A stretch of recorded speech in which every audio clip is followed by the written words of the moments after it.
Assalamualaikum warahmatullahi wabarakatuh.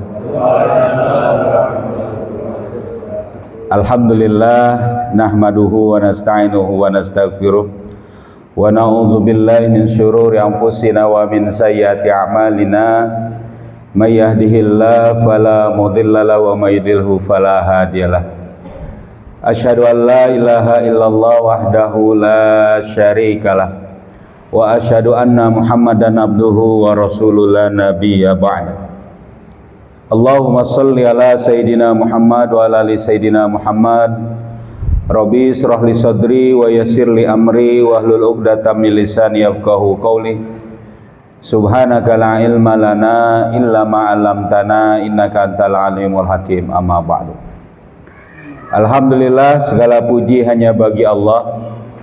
Salawat serta salam semoga selalu tercurah kepada junjungan kita Nabi Muhammad sallallahu alaihi wasallam serta keluarganya, sahabatnya dan juga para pengikutnya yang setia dengan ajarannya hingga akhir zaman. Alhamdulillah, yang saya hormati rekan saya sekaligus juga guru saya dan bos saya. Saya memanggilnya bos kepada beliau ini, Ustadz Haris Islam, dan juga pimpinan saya di DMDI Ustadz Gunawan yang ikut bersama saya, dan juga seluruh para asatidz semua di sini. Alhamdulillah saya bisa bermuajahah, bisa bertemu, bisa untuk kemudian dalam satu forum yang insya Allah sangat luar biasa dan insya Allah akan menjadi tambahan amal soleh kita nanti. Amin ya robbal alamin. Asatidz kiram rahimakumullah, saya ingin mengajak bersyukur untuk diri saya. Yang pertama itu adalah tentu bersyukur kita sebagai manusia, alhamdulillah. Yang kedua, kita bersyukur di antara manusia ada yang terbaik, yaitu orang Islam. Yang ketiga, saya mengajak bersyukur bahwa di antara orang Islam kita semua insya Allah adalah orang yang menginginkan untuk bisa menjadi pengemban dakwah. Karena saya ingin mengajak di pengajian ini adalah untuk menjadi pengemban dakwah. Dan alhamdulillah, mudah-mudahan asatidz kiram semuanya sudah bisa melihat dakwah bersama siapa dakwah itu dilakukan, agar supaya kita mendapati keberuntungan dan bisa mendapati syukur yang paripurna dan bisa menjadi abdan syakurah, yaitu menjadi pengemban dakwah bersama dengan kutlah yang sahihah. Kenapa begitu, asatidz kiram? Saya ingin menceritakan terutama untuk diri saya sendiri, mengingatkan. Dalam Al-Quran, pada masa Rasulullah SAW mendapat wahyu berupa ayat-ayat Al-Quran, ada yang disebut dengan apa yang menjadi pertanyaan para sahabat, lalu dijawab oleh Allah sebagai bentuk model pernyataan atau pengungkapan dalam Al-Quran yang menarik, yang itu menjadi permasalahan bagi manusia. Contoh misalnya begini, pada saat para sahabat itu bertanya kepada Rasul tentang masalah ruh, tentang ruh itu apa ya? Orang mati itu bagaimana? Orang itu kehilangan ruh, apa ruh itu? Allah kemudian membuat ungkapan dalam Al-Quran dengan mengulang pertanyaan itu, ya, dan kemudian menyuruh Rasulullah menjawab. Contohnya begitu, kata Allah dalam ayat Al-Quran, A'udzubillahi minasyaitonirrajim, wa yas'alunaka 'anir ruh, dan mereka bertanya kepadamu wahai Muhammad tentang ruh. Apa Allah kemudian buat ungkapannya, frasa yang dipakai oleh Allah untuk membuat tertarik dan menjadi perintah kepada Rasulullah. Qul ruhu min amri rabbi, kata Allah. Katakan, hei Muhammad, ruh itu urusan Tuhanmu. Katakanlah Muhammad, ruh itu urusan Tuhan aku, katanya. Disuruh Rasul ngomong begitu. Sahabat nanya juga yang lain di lain kesempatan atau sebelumnya juga bertanya tentang apa? Tentang harta rampasan perang. Allah mengulang lagi dengan bentuk frasa yang sama, bentuk model yang sama. Wa yas'alunaka 'anil anfal. Qulil anfalu lillahi war rasul, kata Allah. Mereka bertanya kepadamu wahai Muhammad tentang al-anfal, harta rampasan perang. Lalu kemudian Rasul mengatakan apa yang dikatakan oleh Allah. Qulil anfalu lillah, katakanlah bagi anfal itu, bagi harta rampasan perang itu adalah untuk Allah. Ya, itu Allah menyuruh Rasul menjawab dari pertanyaan dengan bentuk suruhan, bahkan dikatakan kul. Diulang pertanyaan itu pertanyaan dalam urusan yang biasa.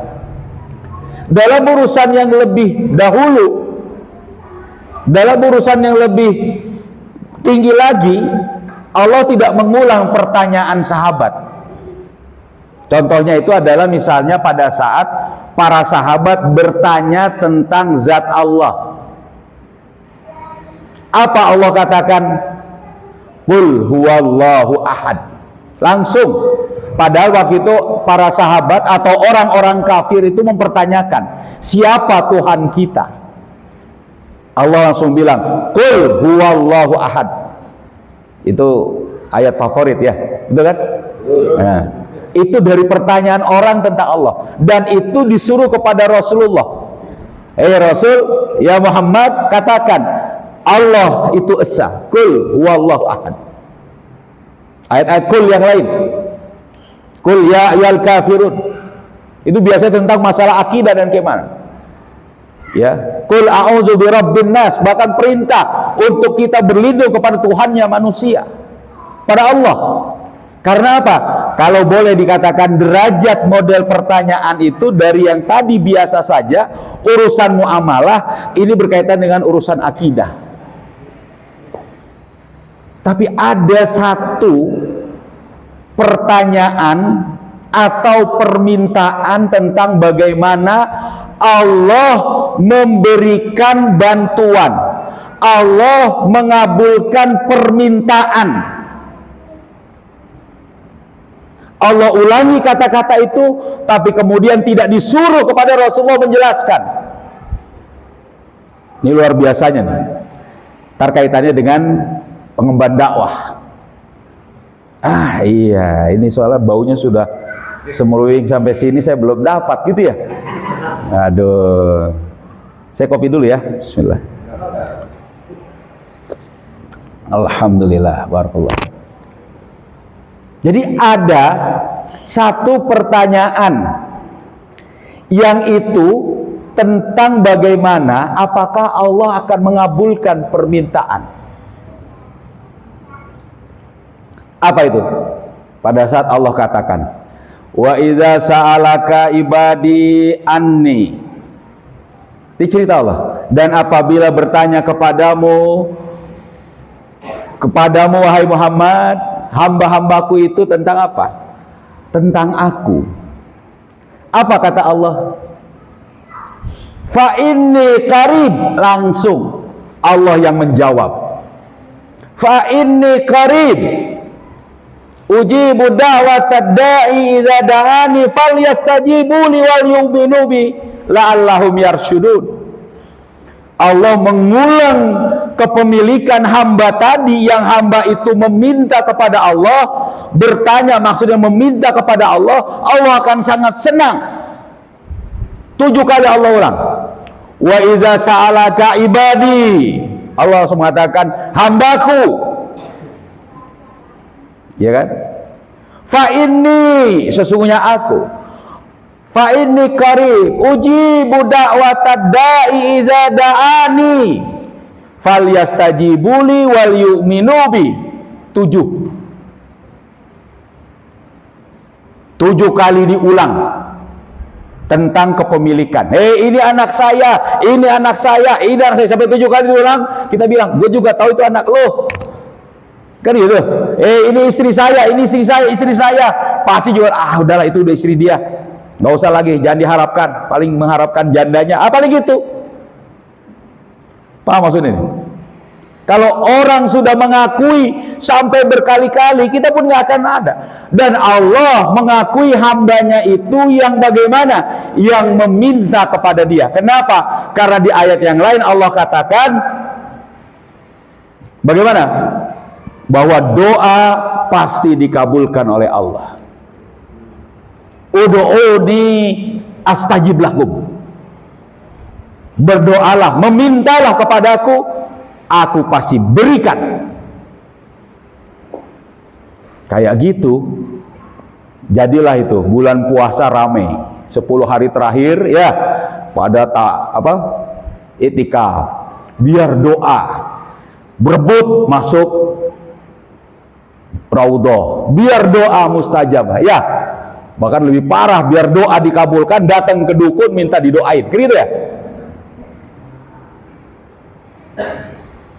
Datang ke saya, coba bikinin air. Wah, ada, baca doain, Pak. Banyak, betul nggak? Kenapa? Karena orang tuh tahu kalau Allah sudah mengabulkan, pasti akan dipenuhi. Yang ini saya memberi penjelasan kepada asatidz semua ini, mengingatkan diri saya sekali lagi tadi. Ada yang kemudian Allah janjikan bahwa semua doa itu pasti dikabulkan. Nggak ada, Allah itu maha segala. Mau minta apa? Minta duit, minta apa? Semua pasti dikabulkan. Hati-hati nih, pasti dikabulkan. Semua hamba minta apa saja. Bahkan dalam salah satu hadis qudsi dijelaskan, kalau seluruh manusia dari mulai Nabi Adam sampai nanti paling akhir berdiri dalam satu lembah, dia meminta kepada Allah dengan semua permintaan yang dia mau, dipenuhi oleh Allah. Kemuliaan Allah itu cuma berkurang seperti jarum yang dimasukkan ke dalam lautan dan menetes dari ujung jarum itu. Cuma berkurang begitu kalau seluruh makhluk Allah dipenuhi permintaannya oleh Allah. Allah Maha Kaya. Makanya kita tuh jangan ngambil riba, jangan ngambil yang haram, jangan korupsi. Kenapa? Allah Maha Kaya. Tahu nggak? Allah pasti berikan itu kepada kita. Apapun yang kita minta, seabsurd apapun permintaan. Zaman dulu bahkan ada orang yang minta untuk bisa berjalan di atas air. Bisa. Sahabat Ala Al-Hadrami memohon kepada Allah agar pasukannya ini bisa mengalahkan orang-orang kafir di Bahrain. Ini sebenarnya ini dibilang waliullah. Apa? Kalau kita kemudian bawa satu perahu ke Bahrain. Bahrain itu satu pulau di semenanjung Arab, ada satu pulau namanya Pulau Bahrain. Datang ke sana dihancurin, habis. Oh, satu kapal paling banyak berapa pasukan dalam satu kapal? Dia berdoa pada Allah, ya Allah, izinkan atau kira-kira maksudnya mudahkan saya menyeberanginya. Dijalani itu apa? Lautan itu seperti dia berjalan di atas air. Untuk apa? Menaklukkan orang-orang kafir Bahrain. Makanya sahabat Ala Al-Hadrami rahimahullah ya, itu adalah salah seorang waliullah yang doanya kata para sahabat dan orang-orang pasti dikabulkan meskipun permintaannya itu tidak masuk akal. Kenapa? Karena benar. Dan Allah katakan, wa idza sa'alaka ibadi, hambaku, atau bahkan Allah katakan tadi, ud'uni astajib lakum. Berdoalah kepadaku, aku akan kabulkan. Asik gak nih? Sampai-sampai ada orang yang mengatakan doa adalah senjatanya orang mukmin. Benar? Benar. Bahkan sampai ada orang yang mengatakan, sudahlah, nggak usah ngusir Yahudi Israel di situ, cukup kita berdoa saja, biar supaya apa? Biar si Yahudi Israel itu pada sakit semua. Sampai ada yang begitu salah dalam menempati doa. Yang saya katakan bahwa orang itu bagaimana? Tidak tahu bahwa doa itu adalah sesuatu hubungan manusia dirinya dengan Allah. Taqarrub ilallah, ibadahnya dia. Kenapa? Karena kata Rasulullah, ad-du'a'u mukhul ibadah. Doa itu adalah sumsumnya, intinya penghambaan kepada Allah. Tapi Allah dengan maha besarnya mengabulkan semua permintaan orang yang berdoa. Pasti. Gitu. Pasti. Ya Allah, saya minta berdoa kepada Allah untuk khilafah segera tegak. Bisa. Pasti. Saya ingin hancur orang-orang kafir. Bisa. Ya kan? Sampai ada orang yang berdoa 01 minta supaya menang, 02 minta menang, 03 minta menang. Ya kan? Mana nih yang menang? Nah, kan gitu akhirnya. Ngadu doa. Coba. Sampai yang absurd pun orang meminta kepada Allah. Maksud saya di situ bahwa mereka sebenarnya tahu yang hanya bisa mengabulkan segala doa itu adalah Allah Subhanahu wa ta'ala. Dan memang benar, saat sekalian, Allah mengatakan bahwa ud'uni astajib lakum, itu benar. Walaupun kata Rasul dalam hadis, dalam syarah atau dalam tafsir ayat ini dijelaskan, dikabulkannya doa itu 3 modelnya. 1, itu ditunaikan di dunia. 2, itu di dunia dihilangkan dari mara bahaya.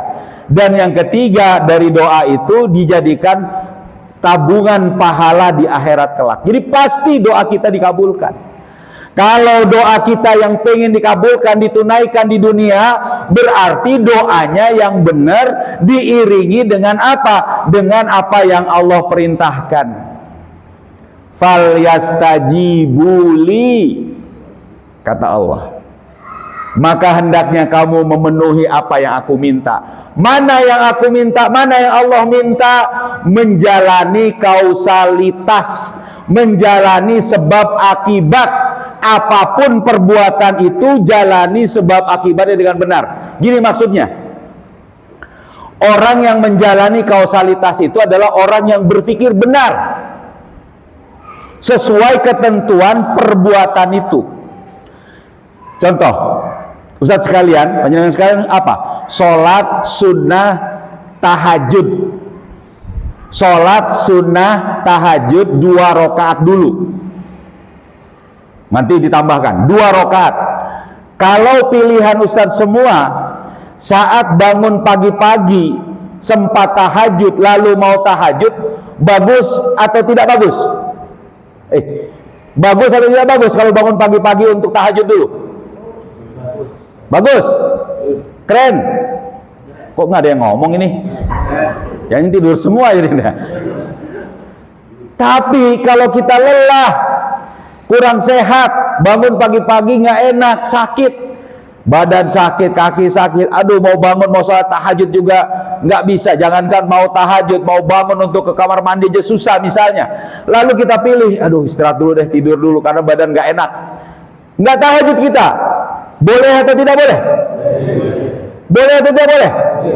Boleh. Jadi boleh kita kerjakan, boleh tidak kerjakan. Tapi saat kita sudah berpikir meminta atau menginginkan mengerjakan tahajud saat sholat 2 rakaat, pada saat takbiratul ihram, Allahu Akbar, ini sunnah ini, dan langsung duduk tahiyat, Allahu Akbar, at-tahiyatul mubarakatus salawatut thayyibatul. Boleh atau enggak? Boleh atau enggak? Ditangkep itu aliran sesat, tahajud nggak pakai ruku, ya dosa atau enggak itu? Dosa, lalai dan mempermainkan agama. Padahal pilihan pertamanya itu adalah apa? Pilihan, boleh dikerjakan, boleh tidak. Sama seperti doa, yang doa itu ingin dikabulkan di dunia, jalani kausalitasnya. Dia berdoa, ya Allah, Allahumma ahlikil kafarata wal musyrikin. Ya Allah, hancurkan orang kafir dan orang musyrik, khususan fi Palestina. Tapi dia nggak pernah kirim tentara ke sana. Mati nggak tuh Yahudi? Allahumma rzuqna tufula, Allahumma rzuqna tufula. Ya Allah, berikan aku anak, berikan aku anak. Tapi nggak pernah nikah. Malah LGBT bisa punya anak. Ya. Sama seperti Sa'labah diberi contoh oleh Rasulullah. Ya Allah, aku ingin rizki, diberi kepada oleh Rasulullah kambing, pelihara ini. Jalani kausalitasnya. Itu kalau mau doa kita ditunaikan di dunia. Tapi saya mah yang penting mintalah sama Allah. Yang penting saya mah ngomong, ya Allah, ya pokoknya kasihlah apa saja. Robbana atina fid dunya hasanah. Benar-benar itu jadi pahala yang besar, penghilang dari segala kerusakan. Sial, apalagi bencana, air apa semua dihilangkan oleh Allah nanti. Kenapa? Karena kita mendapat pahala dari doa kita dan mendapat barokah dari doa kita. Dan kalau seperti itu kata para sahabat, wah ya Rasul, kalau gitu saya banyak-banyakin doa aja. Silahkan. Dan Allah akan memberi lebih banyak lagi. Tapi tadi, yang namanya doa yang ingin ditunaikan di dunia, maka dijalani kausalitasnya. Contoh, Rasulullah SAW pakai 2 lapis baju besi mau perang. Rasulullah SAW mengatur tentara. Rasulullah SAW mengatur siasat perang. Rasulullah SAW bikin parit supaya tidak dilompati oleh orang kafir. Rasulullah nggak berpikir, ntar tenang, ada malaikat, ribuan malaikat turun dan akan bagaimana nolongin kita. Bukan itu. Walaupun berikutnya Allah menurunkan malaikat yang menolong, tapi Rasulullah menjalani kausalitasnya. Itu pun ada yang tidak dimenangkan langsung, bahkan tidak dimenangkan. Perang Uhud tidak dimenangkan. Kurang apa doa Rasulullah untuk bahkan diambil pasir, sehotul wujuh, ditempar semua. Setiap butir pasir itu malaikat berlarian ribuan menghancurkan orang-orang kafir. Tapi pada saat itu kausalitas tidak dijalankan. Ada pasukan yang seharusnya memanah dari Bukit Uhud. Bagaimana dia? Turun, ngambil, hancur semua pasukan, kalah Rasulullah sampai berdarah giginya. Bayangkan kalau kemudian para malaikat itu benar-benar diizinkan oleh Rasulullah, hancur seluruh orang-orang pasukan Uhud itu. Nggak rela kekasih Allah menderita. Tapi enggak, karena tahu ini enggak sesuai dengan apa kausalitasnya. Kita pengen kaya, nggak pernah ngambil kausalitas bagaimana caranya untuk mengembangkan harta. Ya, gitu. Pengen dapat istri yang cantik, perginya ke Afrika terus. Walaupun setelah 1 bulan di sana, cantik semua, gitu kan, bisa jadi. Kausalitasnya jalani. Kita sampai subuh kan ya, Ustaz ya? Terus nih, katanya disuruh 2 jam soalnya katanya. Biar nggak ada yang nanya katanya. Nah, tapi ya Ustaz, ada orang yang Allah telah katakan melalui Rasulullah SAW nggak akan dikabulkan doanya. Orang ini orang yang sangat sedih dan celaka. Segitu hebat doa, ya. Ada orang yang doanya itu nggak dikabulkan. Dalam hadis riwayat Muslim, ini pengungkapan luar biasa.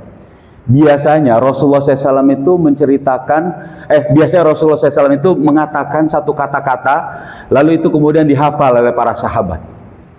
Tapi dalam bentuk frasa atau bentuk hadis ini diucapkan oleh Rasul dalam bentuk penceritaan. menggambarkan sesuatu yang para sahabat itu akan membayangkan, dan itu sangat menarik. Dan Rasul menisbatkan kata-kata ini pada saat menjelaskan tentang bahwa innallaha thayyibun, sesungguhnya Allah itu maha baik, ya, dan hanya menerima yang baik. Jadi Allah itu innallaha thayyibun, Allah itu maha baik. Tapi kemudian kata Rasulullah, Rasul ceritakan tentang orang yang nggak dikabulin doanya. Apa kata Rasul? Wa zakara, dan kemudian Rasul menceritakan ar-rajula yatilul asfara, seorang laki-laki yang berangkat terlihat perjalanan yang sangat jauh. Dari mana kelihatan bahwa dia itu orang yang kelelahan, perjalanan jauh. Kebayang gurun Sahara, gurun pasir, ada orang dari perjalanan jauh, lalu kemudian di situ bagaimana terlihat kata Rasulullah, aghbara as'asa, berdebu dan kusut rambutnya. Jadi benar-benar nggak layak lah kalau nggak diberi, gitu maksudnya. Nggak layak kalau orang itu nggak diberikan permintaan dari permintaannya. Pasti dikasih. Orang itu akan kasihan kepada dia. Itu maksudnya begitu. Bahkan Rasul menceritakan orang ini luar biasa, ini menjadi syariat buat kita. Kayaknya saya juga nggak tahu nih, ada orang yang mengatakan nggak perlu begitu. Apa? Summa yamuddu yadayhi ila sama. Kemudian dia mengangkat tangannya ke langit. Hadis itu jelas riwayat Imam Muslim. Bahkan oleh oleh mazhab Hambali, oleh Imam Ibnu Rajab Al-Hambali dalam kitab Jamil Ulum wal Hikam mensyarah hadis itu pada saat fayamuddu yadaihi ila sama. Dia mengangkat tangannya ke langit. Kata Imam Ibnu Rajab, mengangkat ke langit itu ada 5 cara yang dilakukan Rasulullah. Yang pertama itu adalah mengangkat telunjuk. Ini cara doa, Pak Ustaz. Jadi makanya kita tahiyat itu ngangkat telunjuk. Asyhadu alla ilaha illallah. Ya, atau menggerakkan telunjuk. Ya, atau lebih keren lagi begini. Allahumma ansur ikhwanana fi Palestin. Gini ya. Doa. Karena mengangkat telunjuk. Silakan tuh kitabnya dibuka. Itu yang pertama. Jadi kalau doa, kalaupun nggak ngapa-ngapain, minimal telunjuknya goyang. Allahumma, Allahumma, Allahumma. Ya, telunjuknya goyang. Itu adab pertama. Yang kedua, kata Imam Ibnu Rajab, adab dalam doa itu mengangkat tangan dengan telapak tangan menghadap muka. Begini. Sering begini kita kan? Menghadap muka. Yang ketiga itu telapak punggung tangan menghadap muka. Ini biasa kalau orang minta ampun sambil senderan di Ka'bah. Ya Allah, ampuni hamba, ya Allah. Itu ada pada masa Rasulullah, ya, pada masa Rasulullah menaklukkan Futuh Mekah, itu ada orang-orang yang masuk ke dalam kiswah Ka'bah dan begitu diampuni oleh Rasulullah. Padahal itu orang yang sangat dulunya memusuhi Islam. Jadi gitu. Jadi kalau kita minta, ya Allah, ini udah miskin bener ini saya, ya Allah, gitu. Nggak tahan ya Allah, nggak ada perempuan yang mau saya nikahi, ya Allah, aja. Pernah doa begitu? Bukan, maksudnya begini, bukan doanya. Coba itu luar biasa, betul kok, ya Allah, hamba minta ya Allah. Telapak tangan, punggung tangan ke muka kita. Ini cara doa. Dan itu ada hadisnya semua, dirinci oleh itu. Nanti kalau kita uraikan itu sampai subuh kita. Yang keempat itu adalah telapak tangan menghadap langit. Nah, ini yang paling sering kita ya. Sambil lesehan, ya Allah. Begini gitu kan. Ada gini boleh, gini ya Allah minta. Ya. Ada yang gini, ya Allah, boleh. Telapak tangan menghadap langit. Dan yang terakhir, yang kelima, punggung tangan menghadap langit. Ini biasanya minta doa supaya tidak ada bala. Kayak kemarin kita pas Covid itu banyak. Allahumma kshif anna minal bala wal waba wa syaka wal mihan wa su'il qadai wa su'il a'da. Ya Allah, hindarkanlah bala. Tahan ya Allah, jangan ada bala. Ini Covid semuanya udah pada mati orang, ya Allah gitu. Ya.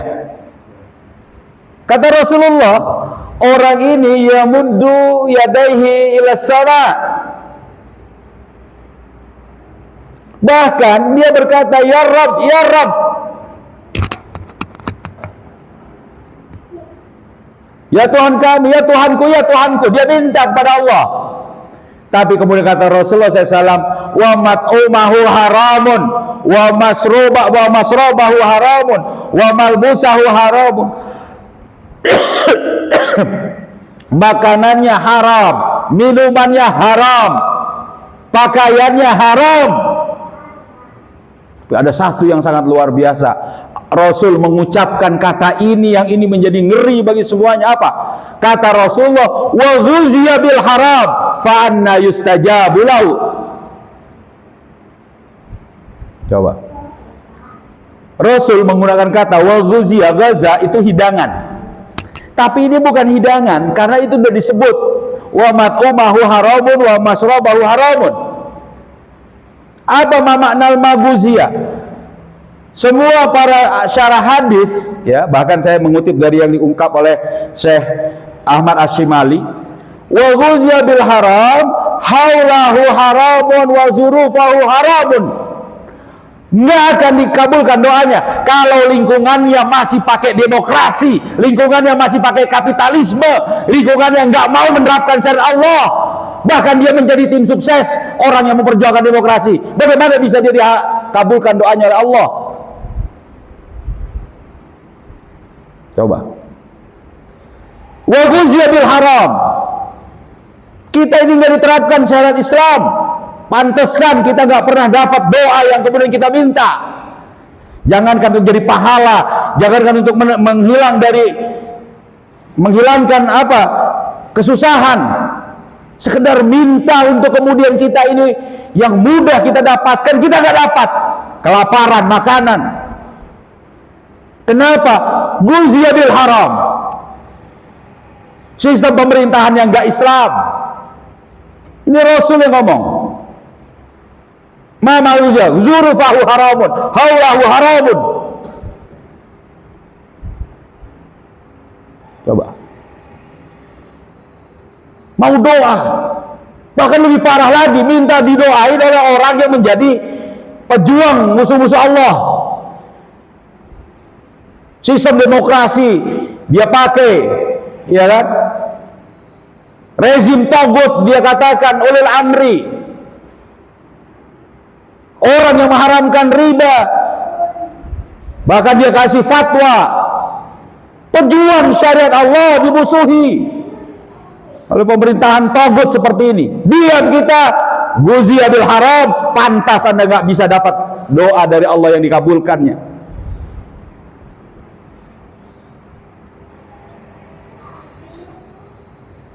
Sedih kita. Kita sudah dapat kartu pas untuk masuk surga, kartu pas untuk semua urusan. Allah akan menolong kita. Tapi kenapa? Gara-gara lingkungan ini nggak beres, nggak dapat kita lagi. Rasul yang bilang di situ. Silakan buka kitab Arba'in An-Nawawiyah itu, hadis nomor 10 kalau tidak salah. Hadis riwayat Sahih Imam Muslim. Luar biasa Rasulullah SAW. Apa makna kok pakai kata wa ghuziya bil haram? Lingkungannya itu haram semua.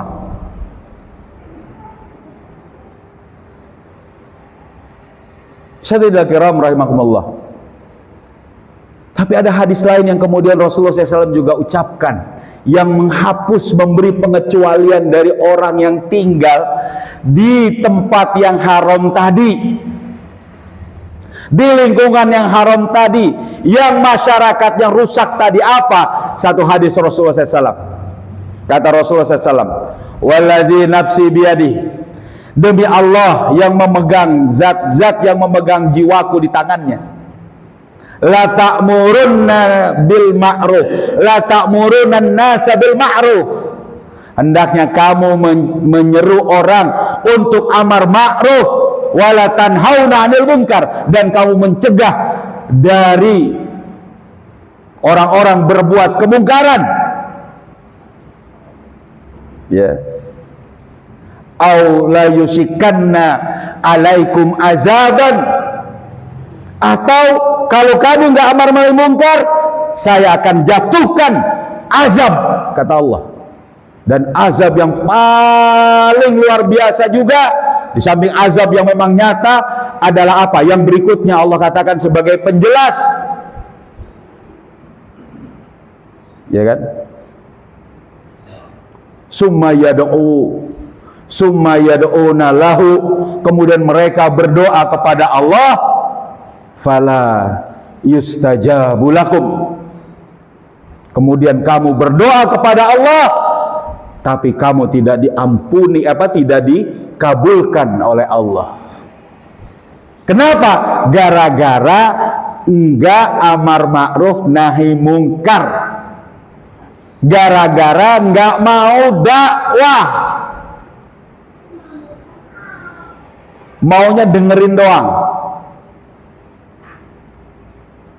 Dakwah, sampaikan kepada manusia, ifhamun nas anil Islam, itu yang membebaskan kita dari doa kita agar diterima oleh Allah.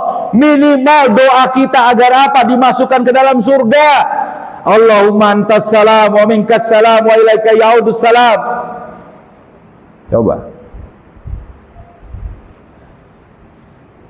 Hukum doa itu sunnah, tapi kalau nggak berdoa karena sombong, haram. Merasa nggak perlu dalam berdoa, haram. Kita mungkin nggak doa, nggak apa-apa, biasa saja. Karena mungkin habis sholat kita buru-buru, atau mungkin kebelet, atau mungkin apa, kita nggak akan ada doa yang kita lakukan. Udah habis sholat langsung berangkat, nggak apa-apa juga. Mau makan juga mungkin cuma bismillah. Nggak ada doa Allahumma barik lana fima razaqtana wa qina azabannar. Bukan. Nggak apa-apa. Yang penting dalam hati kita bukan tidak ingin doa, bukan kemudian sombong terhadap doa.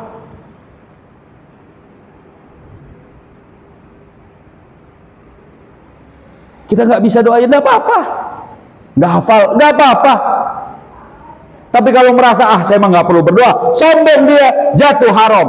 Apalagi orang yang berdoa habis-habisan, ngeluarin duit ke Mekah, ke Raudhah, kemudian apa, semua didatangi pengen doanya supaya dikabulkan oleh Allah, tapi dia nggak menjadi pengemban dakwah. Fa anna yustajabu lahu. Gimana bisa doa dikabulkan? Makanya jangan minta doa kepada yang lain, minta doa kepada orang yang memang menjadi pengemban dakwah. Pengemban dakwah pun yang benar. Bukan pengemban dakwah malah apa? Melanggengkan sistem demokrasi, melanggengkan sistem kapitalisme, melanggengkan sosialisme. Islam yang membuat orang ifhamun nas anil Islam. Itu yang kemudian menjadi apa? Kita bersyukur dalam menjadi orang yang berdakwah, Ustaz. Makanya kita sering doa, bidoa. Doain saya, Ustaz. Itu jangan dikira. Makanya Ustaz semua sebagai pengemban dakwah juga jangan ragu doakan umat. Kalau Ustaz lah para waliullah, Ustaz lah yang kemudian didapati jaminan pasti doa Ustaz itu dikabulkan. Kalau itu sesuai dengan kausalitas dunia, Allah kabulkan di dunia. Kalau itu adalah mungkin yang lain, Allah kabulkan di akhirat menjadi pahala, atau simpangkan segala mara bahaya dari Ustadz semua. Jangan ragu, ada masyarakat minta doa, doakan, atau bersama masyarakat doa. Kenapa? Kita tahu bahwa kita adalah seorang pengemban dakwah. Amin, amin ya Allah, amin ya Allah. Di grup misalnya, amin, sekedar amin saja. Kenapa? Karena kita tahu posisi kita. Dari hadis tadi, kitalah orang yang kemudian ingin berdakwah. Gunakan itu. Bukan malah kemudian mendatangi orang-orang yang jelas-jelas nggak berdakwah, bahkan dakwahnya atau menjadi ulama ulama yang kemudian apa? Rusak, malah memusuhi para pengemban dakwah yang lain, menyebar fitnah, bahkan nggak menjelaskan mana hukum Allah yang benar.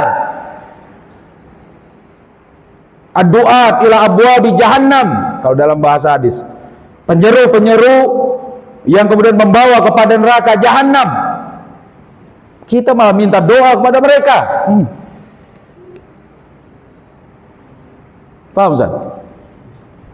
Jadi yang ingin saya ajak, nggak tahu lah, ini kayaknya tausiah atau marah-marah ya, beda kali. Semangat ya. Hah? Semangat. Capek juga saya. Tapi untung tadi udah dapat saya rawon dari Ustaz Haris tadi kan. Ya kan? Saling doakan yang jauh dari saudara-saudara kita. Hakikatnya buat kita.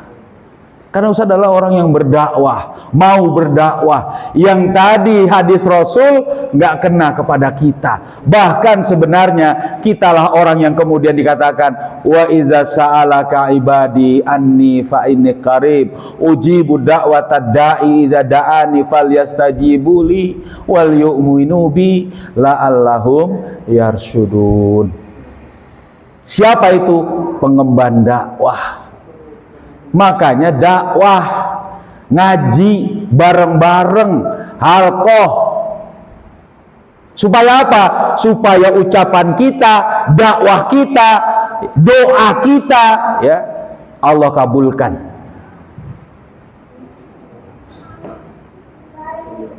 Ya, tapi sekarang jangan suruh saya mimpin doa ya, saya ikut doa ya. Nanti siapa silakan berdoa, saya ngikut aja di sini. Begitu Ustaz sekalian. Jadi ini saya ingin mengingatkan diri saya sendiri. Kenapa? Karena kadang kita ini lupa bahwa kita ini punya Allah, gitu aja. Tapi pada saat kita punya Allah, kita kadang suka malu. Malu sendiri, amanah yang kita kerjakan, ibadah yang kita kerjakan, dakwah yang kita lakukan, itu kok yang masih minimalis gitu loh. Tapi ya masih mending lah jadi pengemban dakwah, ketimbang nggak mau, ketimbang musuhi dakwah, ketimbang pura-pura dakwah. Gimana pura-pura dakwah? Pura-pura dakwah tapi nyuruh masuk kayak kemarin ya, nyuruh nyoblos 01, nyuruh nyoblos 02, nyuruh nyoblos 03, itu pura-pura dakwah. Ya, dakwah itu adalah ifhamun nas anil Islam, memahamkan manusia dengan Islam. Semuanya bersama siapa? Bersama pengemban dakwah. Kuntum khairah ummah ukhrijat, atau wal takum minkum ummatu yad'una ilal khair ya'muruna bil ma'ruf wa yanhauna 'anil munkar. Jadi bersama para pengemban dakwah yang benar, yang mukhlis, agar apa? Agar doa kita dikabulkan oleh Allah dan Allah ridho kepada kita, sebagaimana ridhonya Allah menyebutkan kepada hambanya tadi, wa idza sa'alaka ibadi anni fa inni qarib ujibu da'watad da'i idza da'ani falyastajibu li wal yu'minu bi la'allahum yarsyudun. Bahkan saat mau kematian pun Allah katakan, ya ayatuhan nafsul mutmainnah irji'i ila rabbiki radiyatan mardiyah fadkhuli fi ibadi wadkhuli jannati. Ya, gitu Ustaz. Mudah-mudahan tidak ada yang bertanya, karena ini untuk kita amalkan. Jadi kalau ada yang mau bertanya juga, nanti Ustaz Haris yang akan menjawabnya kan. Tadi sudah dibilang begitu. Jadi saya akan menikmati kebersamaan. Saya akan meminum kopi saya lagi. Begitu Ustaz sekalian, terima kasih. Saya kembalikan kepada Ustaz Haris. Assalamualaikum warahmatullahi wabarakatuh.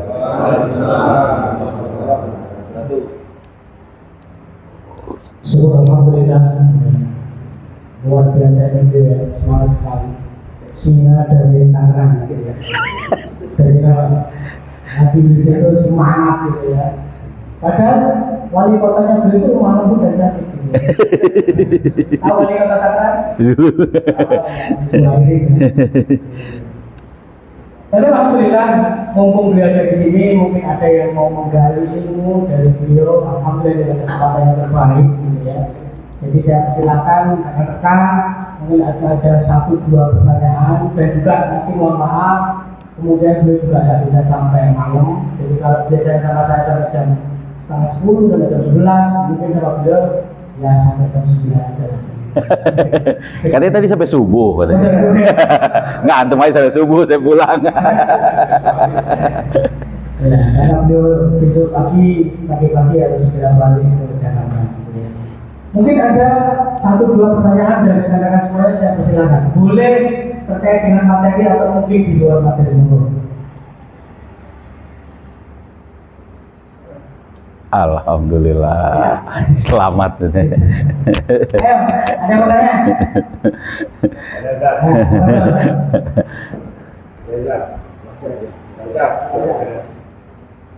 Saudara kan gini Pak, kan ada dari yang menyatakan mayuritillahu yufaqihu fiddin. Nah, apakah kita ini yang masih bodoh itu berarti kita tidak dikehendaki baik sama Allah? Kita jaga. Terima kasih. Langsung aja ya, Ustaz ya. Mayuridillahu, siapa yang Allah inginkan bagi dirinya, yufaqihu fiddin, Allah akan faqihkan dia dalam agama. Faqih dalam agama itu adalah Allah akan mampukan dia menjalankan urusan agamanya. Faqih dalam agama adalah dia memahami seluruh perbuatannya itu sesuai dengan perintah Allah. Karena yang namanya fikih adalah al-hukmu at-tafsiliyah, hukum rinci, ya, al-istimbatu li ahkam syar'iyyah, yang itu diistimbat, digali dari hukum, dari al-istimbatu li dalil syar'iyyah, dari dalil-dalil syariat. Jadi yang namanya tafaqquh fiddin itu adalah terikat dengan seluruh syariat. Karena urusan agama ini banyak, maka orang yang dikatakan faqih itu biasanya paham dengan banyak urusan agama.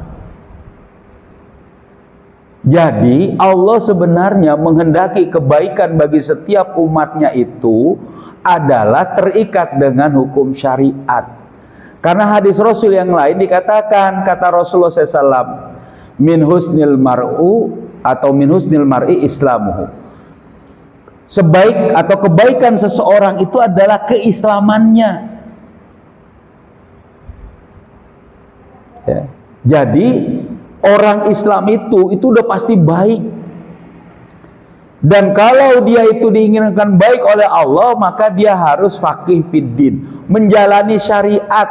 Dan orang faqih itu bukan yang ilmunya banyak, tapi dia beramal sesuai perintah dan menjauhi larangan Allah. Gitu, Ustaz. Kata fuqaha atau faqih tadi adalah orang yang betul-betul terikat dengan hukum-hukum rinci tadi. Jadi kita itu gini, kalau pengen faqih, kalau yang pengen baik itu maksudnya itu. Jadi kalau kita katakan, jadi tidak ada cerita dalam urusan-urusan yang maklum minadin bidarurah atau urusan-urusan yang wajib tadi itu ada mafhum mukhalafah. Seolah-olah kan gini nih, seolah-olah gini. Kalau Allah nggak menghendaki baik, berarti kebaikan pada saya, berarti sebenarnya saya ini nggak ngerti agama. Bukan begitu. Allah itu pasti memberikan kebaikan kita selama kita menginginkan untuk terikat dengan agama Allah, terikat dengan apa? Urusan yang diperintahkan Allah, atau kita ini senantiasa tafaqquh fiddin, berpegang teguh pada yang rinci tadi dari dalil syariat. Ini bukan tafsir semau kita, tidak, memang begitu. Karena yang namanya kebalikannya tidak bisa, mafhum mukhalafah itu tidak bisa dipakai di situ. Sama seperti orang-orang Bani Israel, ya. Jadi apa? Wala tashtari bi ayati samanan qalila, janganlah kamu menjual ayat-ayatku dengan harga yang murah. Kan gitu. Kalau pakai mafhum mukhalafah, kalau mahal boleh dong kita jual ayat Allah? Tidak, karena semua manusia termasuk si Bani Israel itu harus terikat dengan ayat Allah, harus mengikuti perintah Allah. Jangan dibayar oleh orang untuk mengatakan A, padahal A itu adalah hukum buatan manusia yang bertentangan dengan hukum Allah. Itu menjual ayat Allah, padahal dia tahu hukumnya B. Bisa dikatakan oleh Allah apa? Wahalallahul bai'a wa harrama riba. Yang paling gampang, Allah menghalalkan jual beli dan mengharamkan riba. Kiai ulama, coba Pak Kiai, ini gimana nih kita nih? Kita disuruh kok nggak ada perbankan nih, nggak bisa jalan nih ekonomi. Langsung dia bilang, ya sebenarnya itu riba itu adalah riba yang nasiah saja, riba. Wah, segala rupa dia rincikan. Padahal dia tahu semua riba apapun kelebihan atas pinjaman itu adalah haram. Dia kemudian rubah sampai dia mengatakan bahwa ini riba harum, nggak apa-apa, dengan alasan darurat dan sebagainya. Menjual ayat Allah cuma dikasih sekian miliar, sekian ribu. Oh itu mahal, boleh. Buktinya saya dapat 1 triliun. Bukan, maksudnya berapapun harganya, meskipun itu adalah mahal menurut kamu atau murah menurut kamu, haram untuk mengganti ayat-ayat Allah untuk diterapkan. Kenapa? Karena ayat yang lain Allah katakan, wa man lam yahkum bima anzalallah faulaika humuz zalimun. Siapa saja orang yang tidak berhukum dengan hukum yang Allah turunkan, maka dia adalah orang yang zalim. Berarti menjual ayat Allah dengan berapapun harganya zalim. Sama kalau katakan tadi dikatakan wa may yuridillahu khairan wa may yuridillahu fi khairan yatafaqahu fid din. Kalau Allah menginginkan kebaikan pada kamu, kamu akan ditafakuhkan dengan urusan agama. Berarti maksudnya apa? Belajar agama yang benar. Gimana cara belajar agama yang benar? Kerjakan sesuai dengan perbuatannya. Coba, tahu dia itu makan juga susah, sehari cuma bisa makan 1 kali, baju juga punya cuma 2 setel 3 setel, rumah juga masih ngontrak, atau bahkan malah ngikut mertua, anak banyak, ya kan, sekolah kesana kemari, nggak punya duit, nggak ada lah.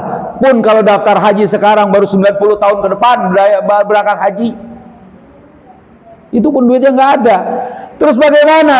Saya lagi benar-benar ingin mempelajari manasik haji. Boleh.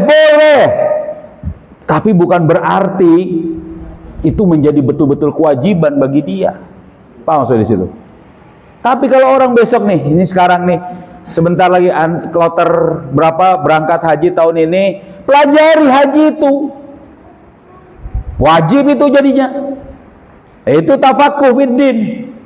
Agar nanti pada saat berangkat haji, melaksanakan ibadah haji, ya kan, bukan mabit di Mina, mabitnya harus di Mina, ini mabit di luar Mina, ya gimana ceritanya? Gitu. Paham sih situ, Ustaz? Jadi mikirnya itu adalah semua urusan agama yang kita kerjakan harus dikaitkan dengan syariat, itulah tafakuh fiddin. Dan setiap orang akan menjadi baik kalau dia terikat dengan syariat Allah. Haitsuma yakunu syar'u takunul maslahah. Di mana di situ diterapkan syariat, pasti di situ ada kebaikan, ada kemaslahatan. Begitu, Ustaz. Nah, jadi jangan dibalik. Dan itu memang bukan untuk kebalikan. Kalau gitu gimana? Saya ini orang yang dikehendaki baik oleh Allah. Iya. Buktinya masih dengerin ceramah malam ini. Kan gitu ya? Iya. Alhamdulillah. Gitu. Jadi saya ini punya doa loh, hati-hati kan gitu ya. Lah iya enggak apa-apa. Itu baru benar bahwa doa itu senjatanya orang mukmin. Kalau yang begitu ya. Udah beres, Ustaz. Mukhlis, ada pertanyaan Mukhlis? Oh ya, apa dulu? Ini mau main hukum misalkan kebebasan wasinah. apa hubungan tapi dalam konteks kebangsaan, nasionalis. Maksudnya gimana hukum? Bisa diperjelas. Kan banyak kelompok-kelompok yang meneriakan kebebasan rakyat Palestina. Tapi dalam konsep nasionalis itu gimana? Ya kalau kita sholat 4 rakaat, pas lagi tahiyat, kentut, sah nggak sholatnya? Ya. Hah? Enggak sah. Nggak sah. Terus wudhu, sholat ulang atau langsung duduk tahiyat aja, lanjutin? Ulang dari awal, walaupun sudah 4 rakaat. Baca suratnya Al-Baqarah lagi sama Ali Imran. Giliran di tahiyat kentut. Ah, Allah mah maha baik, atuh dikit doang di ujung. Terima deh. Boleh nggak begitu? Dianggap sah nggak sholatnya? Sama. Kira-kira kalau misalnya urusan yang seharusnya orang mukmin itu mengusir Yahudi dengan seluruhnya, bukan dengan nasionalisme, bahkan nasionalisme itu adalah seruan-seruan jahiliyah, haram, kemudian kita pakai dengan alasan udah tanggung, udah tahiyat, dikit lagi nih menang, tinggal deklarasi merdeka doang. Kira-kira gimana itu, diterima nggak? Itulah makna dari wa ma umiru illa liya'budullaha mukhlishina lahuddina hunafa. Gitu San. Terus gimana dengan menyuruhkan nasionalisme? Ya nggak boleh. Tapi saya nggak sengaja Ustadz, ya batal. Berarti ngaji, ulangi lagi, jangan menyerukan nasionalisme. Kan gitu. Wah tapi ini cuma satu-satunya cara yang begini. Itulah makanya kita harus belajar ngaji. Pikniknya biar jauh. Dari Jakarta ke Mojokerto nih, Gresik nih, piknik biar jauh gitu. Ya, kopinya biar kental. Ya, itu ngaji, belajar, telaah, gitu. Udahlah nggak mau ngaji, nggak mau belajar. Makanya kalau kata Syekh Abdul Qadir Al-Jailani, termasuk orang itu menjadi baik itu adalah dia menyadari 4 hal. Dia mengerjakan apa yang diketahui, ya kan? Dia tahu, dia kerjakan. Lalu kemudian dia menjauhkan sesuatu pekerjaan yang tidak dia ketahui. Dia mencari tahu perbuatan yang akan dia kerjakan. Dan dia menerima, mengambil orang-orang yang memberitahu dia tentang kebaikan pekerjaan yang akan dia kerjakan. Artinya yang pertama, dia tidak sombong. Dia tidak kemudian tinggi hati. Dia mau belajar. Itu kebaikan seseorang. Walaupun ada kata-kata di baliknya lagi. Hancurnya seseorang adalah kalau dia mengerjakan apa yang dia tidak ketahui, gitu kan? Ya kan? Lalu kemudian dia mengerjakan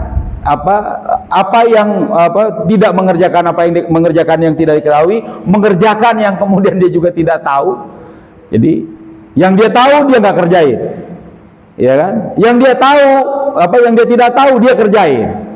Dia menolak orang yang memberitahu. Wah, ini kacau lagi. Nah, itu kebalikan dari itu. Nah, jadi orang-orang yang seperti ini adalah batal. Gitu Ustaz. Saya langsung bilang gitu. Nanti paham nasionalisme itu batal, biar Ustaz Haris yang menjelaskan. Jadi batal. Jadi kita nanti bilang lagi. Enggak. Ya, satu lagi pertanyaan. Satu lagi, yang belakang. Ada pertanyaan? Hadi?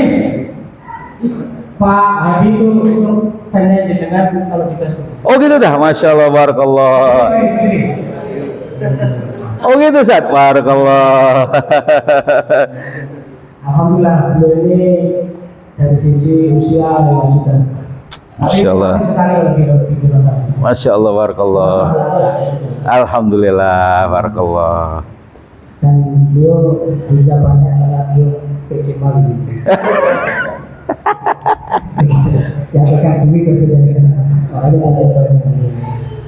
Ada pertanyaan Pak ini? Oh, betul. Mas Agus, Mas Eka. Nggak ada. Pak Haroni nggak ada. Beneran ya? Ya, kalau memang nggak ada, mungkin ada closing statement yang bisa disampaikan. Sebelumnya mungkin nanti doanya Al-Mukarram Ustaz Gunawan mungkin bisa bikin doa nanti maju ke depan sini gitu. Nah, sebelum dibikin doa oleh Ustaz Gunawan, mungkin ada 1-2 sebagai kalimat penutup. Iya, kalimat penutup saya itu sama seperti tadi pembuka saya. Kita bersyukur menjadi manusia, kita bersyukur menjadi seorang muslim, kita bersyukur alhamdulillah menjadi pengemban dakwah, dan juga kita bersyukur mudah-mudahan kita selalu bersama para pengemban dakwah dalam khutbah yang sahihah ini. Itu aja. Karena dengan itulah ucapan kita, doa kita, harapan kita. Kalau perjuangan mungkin luar biasanya para pengemban dakwah memahamkan umat dengan Islam. Tapi mungkin ada sisi-sisi kita ini lemah sendirian. Sebagaimana Rasulullah SAW juga pernah merasa lemah saat kemudian dia kembali dari Sakif, dari Taif. Dia ditimpuki oleh batu, dia kemudian berdiri atau duduk di kebun kurmanya Utbah bin Rabi'ah. Dia berdoa pada Allah, ya Allah, kepada siapa kita ini minta? Kepada siapa kita ini mengadu? Begitu juga kita, mungkin susahnya kita, sakitnya kita, ya, nggak punya uangnya kita, banyak masalah kita. Kalau kita nggak berdoa, kepada siapa ucapan itu kita sampaikan? Tapi kita pun sadar diri, kalau kita ini masih lalai dalam dakwah, yang dakwah itu sebagai pembuka kunci dari ucapan Rasulullah bahwa hanya orang-orang yang berdakwah itulah yang dikabulkan doanya, malu kita. Mintanya banyak doa, ya kan? Doanya segabrek-abrek, doanya banyak sekali, dakwahnya kecil. Walaupun ya tetap dakwah, alhamdulillah lah. Gitu. Tapi terus tetap dalam dakwah. Tambah lagi, insya Allah. Gimana itu? Kontak, ajak orang. Kontak, ajak orang terus. Kenapa? Kembali, supaya kita bersyukur bahwa kita adalah pengemban dakwah, bersyukur bahwa kita adalah orang yang bersama khutbah yang sahihah. Mungkin begitu dari saya. Assalamualaikum warahmatullahi wabarakatuh.